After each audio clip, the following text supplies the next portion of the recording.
and she just doesn't pay any attention to us whatsoever. Oh, this is just too wonderful. Hello, my dear. How are you?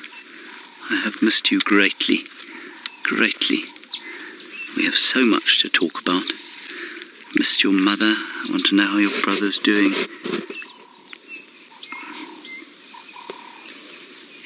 I had no idea that Herbert actually had found her.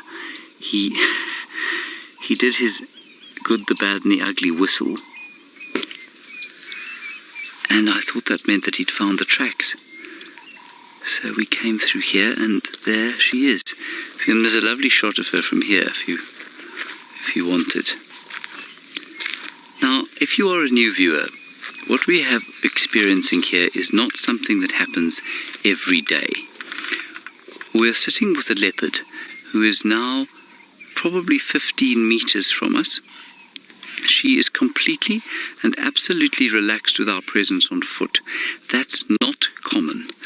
Yes, it does happen, and from time to time leopards, especially if they're raised around human beings, in other words, so not domesticated or in captivity, but raised around human beings, they stop seeing us as a threat. Now she's moving off. Something has bugged her. I'm not sure what it is. She might be about to stalk something. I think she's stalking something.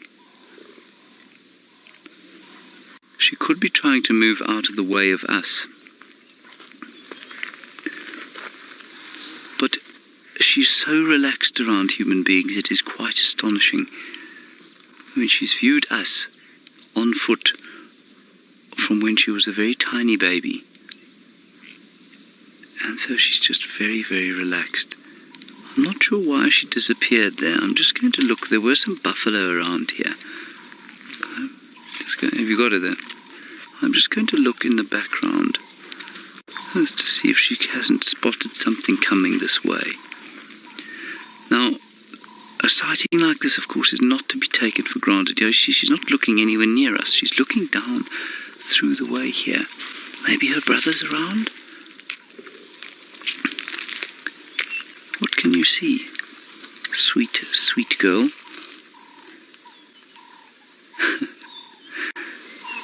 Ah, wow.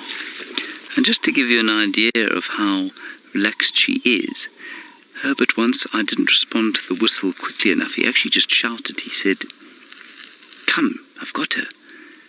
And she just didn't react. What do you think, Herb?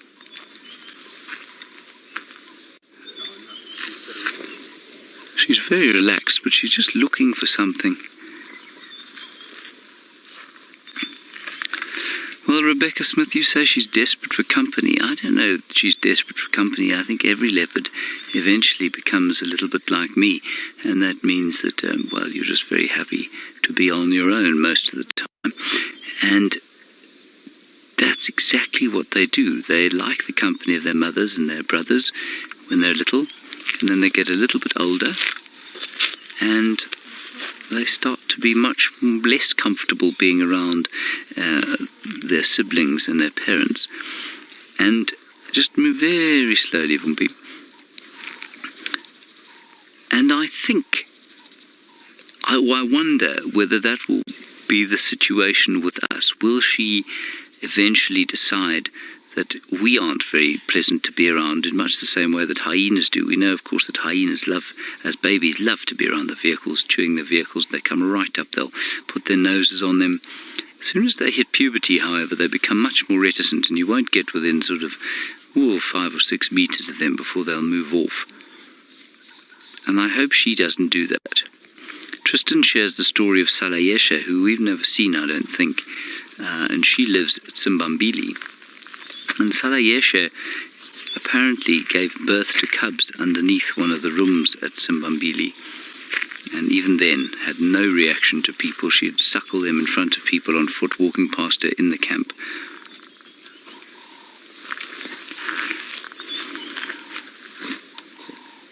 Once with Sam, once with Brent. And I believe we have seen Salayesha twice. Once with Sam and once with Brent.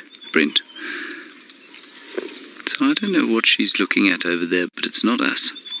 She spotted something in the grass there.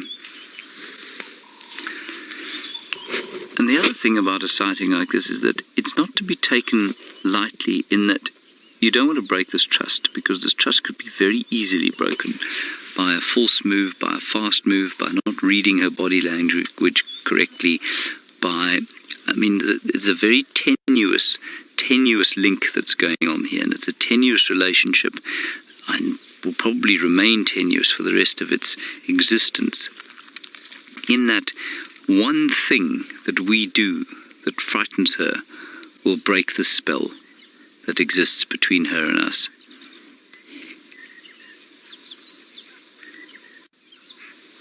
Right, we are now going to head across to her first cousin, Tamba. Very, very special. She's just walked past us. Don't know where she's going to go. Maybe she's going to go to Treehouse Dam, is what Herbert reckons. We've just been sitting here. She's been sat there. We're going to move very slowly and see if we can't follow her. But it looks to me like she might be stalking. And perhaps her brother's there. She stopped.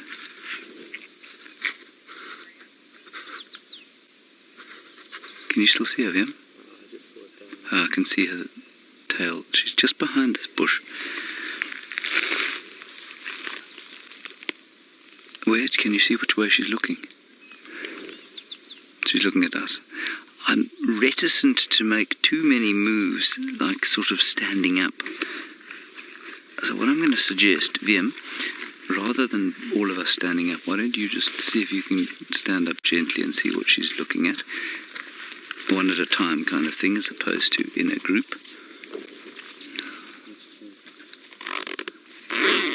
She's what? She's looking the other way. Okay, I'm going to stand up now as well.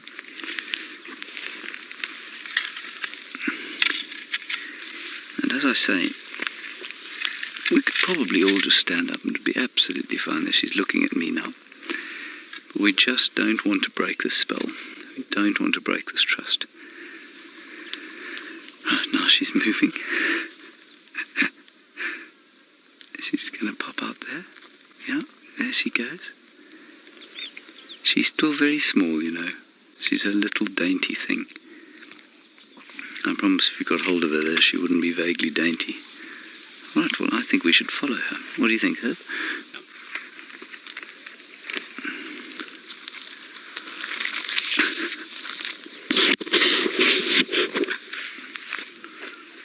Sorry about the scraping of the microphone. I'm just putting my bag back on. Can you see her there? I think she's going to go straight out onto the road here that goes... There she is. Kyle, you say, is she the most relaxed leopard on foot? Certainly around here, absolutely she is. Her mother's not bad. But her mother would be much more weary. Her father is not nearly as relaxed as this on foot. And Xongile, at least Hosana, isn't either.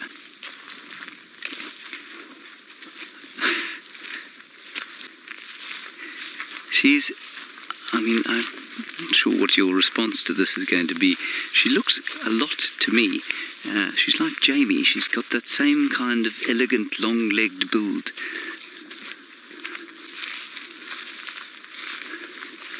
There's nothing buff about her. Oh, she's trotting down the road.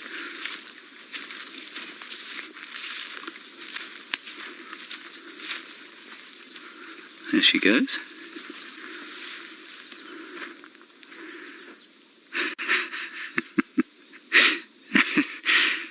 I cannot tell you what this is like, everyone. It is just, it's beyond privilege.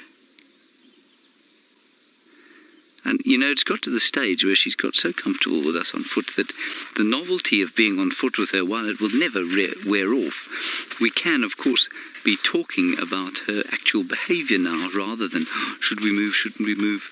And I think that's wonderful. We're going to continue following her towards Treehouse Dam. Tamba, I believe, is perched on a tree. We have Xongile now eating her breakfast. She's standing about 10 meters from us. And we think she's eaten probably an old tortoise. I don't think there was much to it. So now she's moving on. She's kept heading towards Treehouse Dam. And she got a little bit protective over her little meal. So we'll give her just a few meters, and then we'll probably head out onto the road and see if we can't catch her coming out that side. As I say, you've just got to be so careful that the spell is not broken. And the best way to do that is allow her to approach us. So not to try and push it by getting close to her. If she's moving away in that direction, well, then we'll keep our distance and keep following. But we're not going to try and push a distance or push closer to her. There is the road. Here she comes, out onto the road. And also making sure that as we follow her, she knows where we are. So not behaving like a predator, hiding behind bushes, seeking cover, not trying to be too silent. At the same time, making sure that my voice and Viam's voice and Herbie's voice are very much controlled, calm, cool, because although she may not necessarily pick up on the tone precisely, what we do when we talk in a quiet manner, and if we talk in a relaxed manner, our body language immediately becomes relaxed, and that she would absolutely pick up on.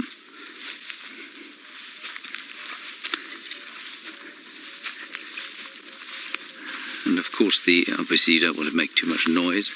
Sudden noises, sudden loud noises in the wild are almost always signs of aggression or alarm. So a soft, soothing way of speaking, a gentle, quiet way of walking in the open should put her at ease. And we'll go as far as the waterhole with her. That's Treehouse Dam. And then we'll head back to fetch our vehicle and head home. I'm not going to push it too much with her. I'm not going to push it at all, because she has shown such amazing trust with us. We'll just have a look around the corner here.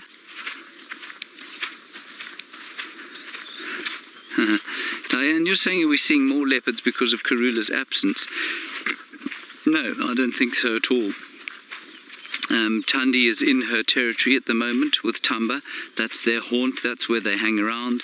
I think they aren't found very often simply because they spend a lot of time on Torchwood. Torchwood has very little activity on it, and so I think that's why they're not found very often. I think that these two leopard cubs have spent equal amounts of time around this area and on Little Gari. We obviously aren't allowed to go onto Little Gari, which is to the south of us. So no, I don't think that we're seeing more leopards because Karula's not around. Her absence certainly won't be affecting the male leopards and where they're spending time. She's not on the road anymore, but her tracks are still on the road. So we'll keep trying to find her. And there we go. In the meantime, let's go across to the other leopard cub, because when it rains, it pours. Is that her?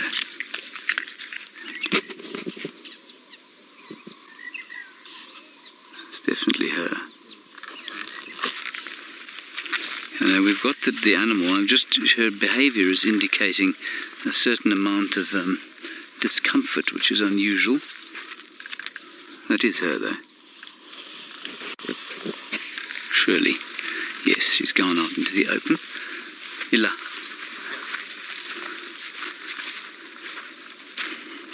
We'll just see her at the water.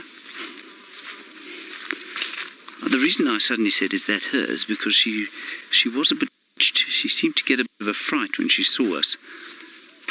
There we go.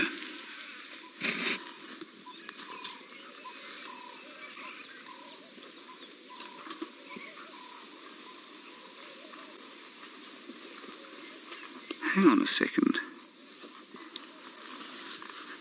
That's definitely her. She is looking skinny, you know.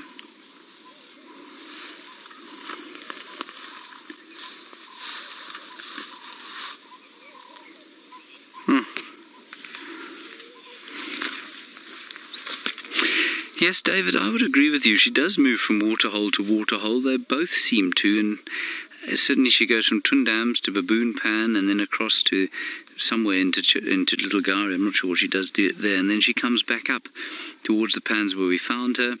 And then she comes to Treehouse Dam and then across to Chella Pan. And she does, yeah, she's a little bit like us in that she walks from waterhole to waterhole. These are the haunts, of course, that her mother used to bring her. And a waterhole for an animal is a good place to start to look for food, because there are always going to be lots and lots of things that have to come down to drink, from birds to obviously fish to terrapins, tortoises and that sort of thing. And so a waterhole, and then latterly, of course, the bigger stuff, the warthogs and the impala and the duiker and the steenbok. So a waterhole is never a bad place for a predator to hang around. I mean, that is priceless. Isn't it wonderful? Now, obviously, she knows we're here. She's just paying attention to what's going on around her. And I think it would be a mistake to try and get any closer than this now. She definitely showed slight irritation when we first picked her up here at the waterhole. And so it would be best just to let her do what she's going to do for the rest of the day.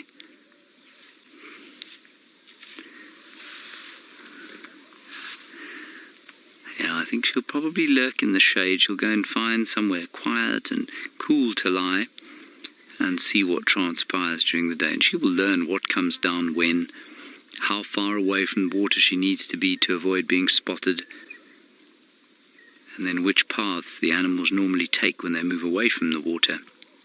And that is eventually where she will lie in ambush.